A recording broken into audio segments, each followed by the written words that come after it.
Okay, look, I started in research probably 8 or 9 years ago. Before that, I was a doctor working in intensive care. I then was lucky enough to go overseas and do a Masters of Public Health, and came back to Australia and ran the Centre for Disease Control in Central Australia. So I suppose I had a very sort of high-end clinical background and then a public health background. I was approached 3 years after sort of entering into Alice Springs to set up a research unit in Central Australia. So that was my first foray into research.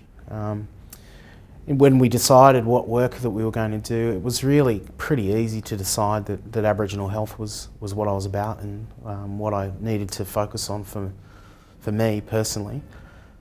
And so then what we did was deconstruct really the gap in life expectancy for Aboriginal people, and it defined for itself that we should be dealing with heart disease and diabetes and kidney disease, because they fundamentally account for about 80% of the life expectancy differential. So really my research background is unpacking that difficult and complex understanding of why Aboriginal people suffer from high rates of disease, with the fundamental reason of trying to work out what the hell we do about it. So all of my research is focused around those sorts of issues, from both a clinical perspective, from a health systems perspective, and then from a population and policy perspective.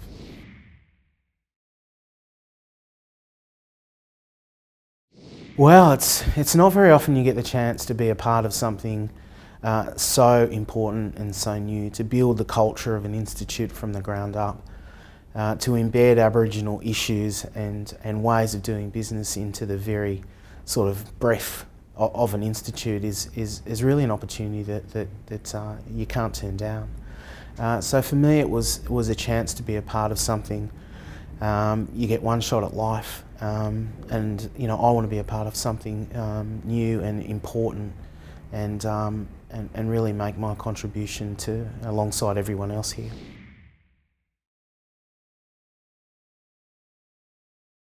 It's going to be a difficult year. I think you know, I'll have to serve my apprenticeship in South Australia. There's a lot of enthusiasm and interest and excitement about embedding an Indigenous health program across a new medical research institute. So I think that's, you know, the foundations are really strong.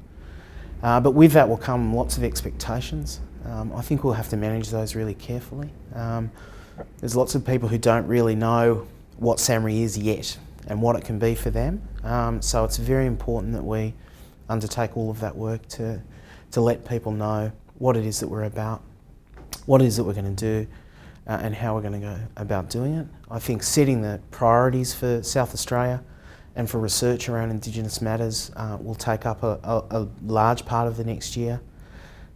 Building a team around me who can actually meet those needs as defined by community and research in South Australia, and then finding our connections across all of the different players, whether it's from a community perspective, from a health systems perspective, or from a political perspective.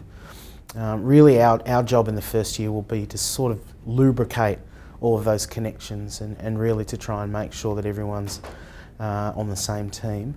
So really that's what I hope to achieve in the next year, that we've got a good plan together, that everyone's on board, that everyone understands what we're about to do together, and that everyone's you know, basically very keen to contribute to Aboriginal health improvement over the next 10 to 20 years.